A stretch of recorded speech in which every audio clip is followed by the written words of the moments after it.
My name is Leora Vale, and I was 23 when the truth finally snapped inside me. It happened in our living room, the one with peeling wallpaper and a fan that clicked every time it turned, a sound I'd grown up hearing, a sound I used to find comforting. That night, it felt like a countdown. My mother didn't ease into it. She never did. She slid a folder across the table and said, with a strange pride in her voice, "We spent 99% of your savings to buy your sister's apartment." The words hit like cold water, but my face didn't move. I just watched her fingers drum on the folder, the same way they used to drum on my report cards when she was disappointed. My sister leaned back on the sofa, crossing her legs like a queen on a throne she didn't earn. She smirked and said, "You don't have a single penny left, Leora." But it was my brother who twisted the knife. Laughing under his breath, he added, "People like you never own anything. You'll spend your whole life renting rooms." I remember the light in the room flickering at that exact moment, an old bulb, half dead, but it felt symbolic, like even the house was tired of their cruelty. And me? I didn't flinch. Instead, I laughed. A quiet, controlled laugh that made all three of them shift uneasily. Because they weren't expecting that reaction. They were waiting for tears, for begging, for the usual silence I gave them. They didn't know I had already withdrawn every important document. They didn't know what those savings actually were. They didn't know what I truly owned. But they were about to. Because the apartment they bought? It never legally belonged to my sister. My mother's smile faltered first. She didn't like unpredictable reactions. She liked control, order, obedience. So when I laughed, she narrowed her eyes and said, "Wipe that smile. You should be grateful your sister finally has stability. You never needed that money anyway." Grateful. For losing everything I worked for. I leaned back in my chair, feeling the faint vibration of the ceiling fan above us, its clicking growing louder, like it was counting down to something they couldn't hear yet. My sister flipped her hair over her shoulder and said, "Honestly, Leora, you should thank us. If that money stayed with you, you'd just waste it." I studied her face. Perfectly done makeup, brand new phone, the silver bracelet she borrowed from me months ago and never returned. She had no idea how transparent her entitlement looked. But my brother, he reclined in his seat with a smugness that had been building for years. "Let her laugh," he said. "Landlords love people like her. Quiet, desperate, always settling for scraps." Quiet, desperate, scraps. Their words echoed inside me, not as wounds, but as confirmation. Confirmation that the people who raised me had never seen me as family, only as a resource. A wallet. A fallback. I tapped the folder my mother pushed toward me, the one holding the apartment papers. The pages inside were thin, off-white, slightly crinkled at the edges. I knew exactly what they said and what was missing. My mother mistook my silence for surrender. She said, almost triumphantly, "The deed is already signed in your sister's name. Everything is settled." I finally looked up. Calm. Steady. Because they still didn't know the one thing that mattered. The deed they signed wasn't valid. My sister let out a confused laugh. "What do you mean it's not valid? Mom signed everything. The agent signed. The bank approved." I slid the folder closer, letting my fingertips rest on the edge. Papers always felt like truth you could touch, and tonight they were exactly that. "You signed the wrong deed," I said softly. My mother straightened immediately. The confidence drained from her posture like someone had pulled a thread. Impossible. I checked every page. She had. Carefully. But she checked the wrong document. I inched the papers out just far enough for them to see the corner of the title. Property Transfer Review, Provisional. Not final. Not legal. Not binding. My sister snatched the top page and flipped through it, her face tightening with every line she didn't understand. "Why does it say review everywhere?" My brother stood abruptly, the chair legs scraping against the floor. "Stop messing with us, Leora. The agent said it was done." I breathed in slowly. The room smelled like dust, old curtains, and that faint lemon cleaner my mother loved. I let the stillness build before I answered. "The agent said it could be done." I paused. With my signature. A silence dropped over the room, thick and uneasy. My mother's voice softened into something dangerously close to fear. Are you saying your signature is required? For this to be legal? I nodded once. My sister swallowed hard. My brother muttered something under his breath. And for the first time in years, I could feel the balance shift, subtle but unmistakable. A tremor in the air, like the house knew justice had finally stepped inside. I folded the papers back neatly and closed the folder. You can't take what legally belongs to me, I said quietly. Not without consequences. Their faces changed, but the real twist was still coming. My mother's voice dropped to a whisper, the kind she used only when she felt cornered. Leora, sweetheart, we thought you'd agree. Your sister needed a place. You've always been the reasonable one. Reasonable, their word for sacrificial. I stood slowly, letting the chair legs glide across the floor instead of scrape. My movements were calm, deliberate. The kind of calm that makes people nervous. My sister finally found her voice. So what now? You're going to ruin everything because of a signature? I looked at her, really looked at her. The girl who got everything without lifting a finger. The girl for whom my parents bent rules, morals, and now my savings. No, I said. I'm going to correct everything. My brother scoffed. By doing what? Backing out? You wouldn't dare. Mom will cut you off completely. I gave him a small smile. She already has. The fan clicked faster now, as if marking the tension pulsing through the room. I walked to the shelf near the window, the one holding dusty photo frames and forgotten trophies, and pulled out a slim black envelope I had hidden months ago. The paper was thick, embossed, unmistakably official. I placed it gently on the table. My mother froze. My sister leaned forward. My brother stepped back. What's that? My sister whispered. I tapped the envelope. Proof of the real purchase I made. My mother's jaw tightened. Real purchase? Leora, what did you do? I met her eyes with the calm she had always mistaken for weakness. While you were trying to give away my savings. I opened the envelope, revealing a set of documents thicker, heavier, far more important than theirs. I bought something none of you know about. Their faces paled. All three at once. Because the stamp on the first page was unmistakable. The moment my sister saw the gold embossed seal, she gasped. My mother pressed a hand to her chest. My brother stepped closer despite himself. Because that seal didn't belong to a bank, or a landlord, or a loan office. It belonged to the housing authority itself. I slid the first page out, thick paper, watermarked, the kind that didn't bend easily. The header read, Full Ownership Certification, Unit 804. My brother frowned.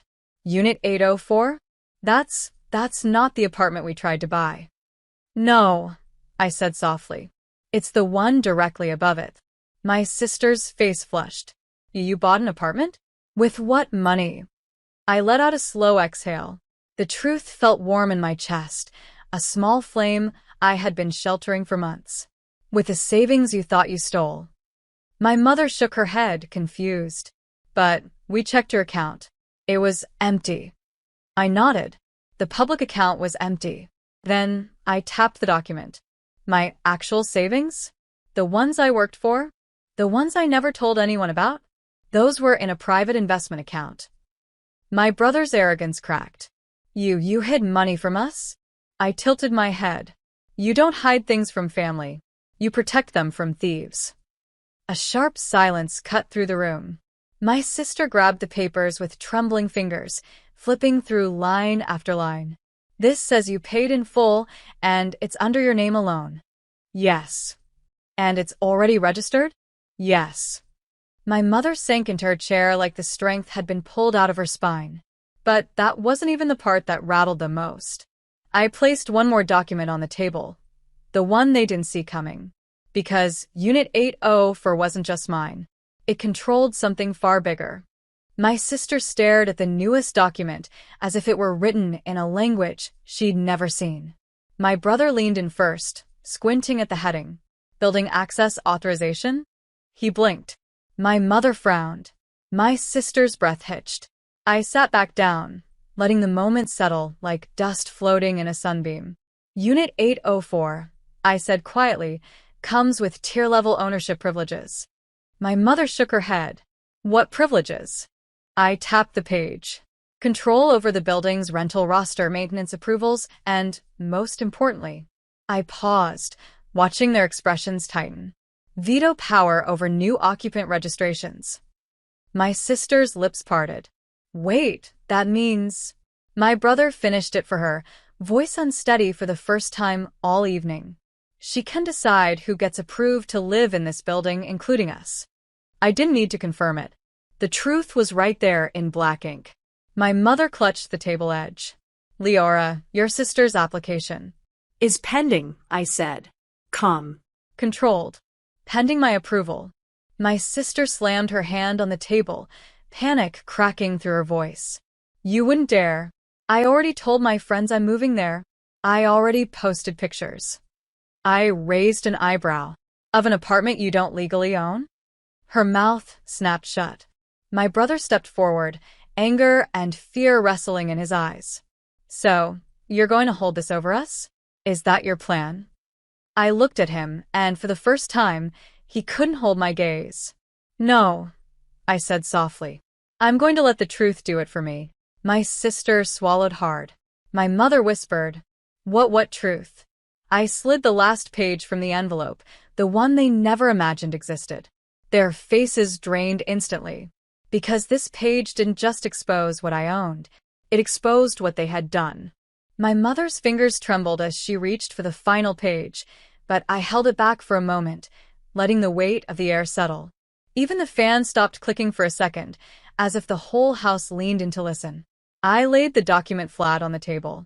Across the top, in bold letters, it read, Unauthorized withdrawal investigation, preliminary findings. My sister stumbled a step backward. My brother froze in place. My mother's breath left her in a sharp, frightened gasp. Where did you get this? She whispered. I kept my voice low, steady. From the bank manager. The same one who called me when someone tried to access my locked private account. My sister shook her head violently. We didn't touch your private account. We only took what was in your main one. Exactly, I said. And the bank noticed the attempt to reach the other one. It triggered an automatic review. My brother swallowed hard. Review of what? I turned the page toward them. Of every withdrawal you made under my name. My mother's voice cracked. Leora, we're your family. Family doesn't forge signatures, I said gently. The color drained from her face. My brother stepped forward as if to snatch the paper, but I slid it away, not in anger, just in ownership. The bank concluded the withdrawal used to buy your sister's apartment was unauthorized.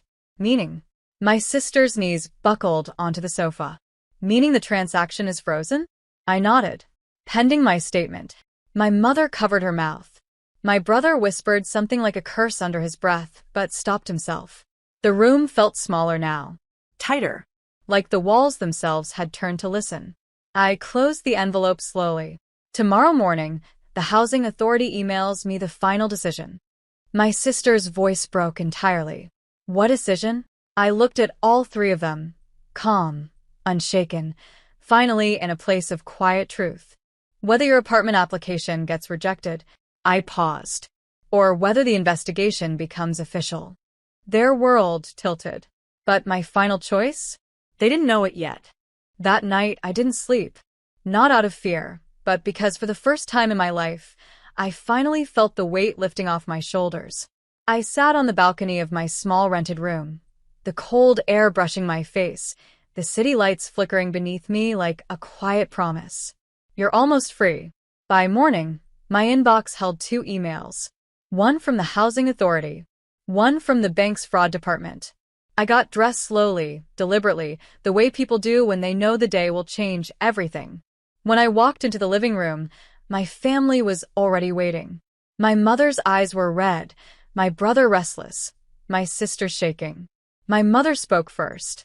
Leora, we know we messed up, but please don't ruin your sister's future.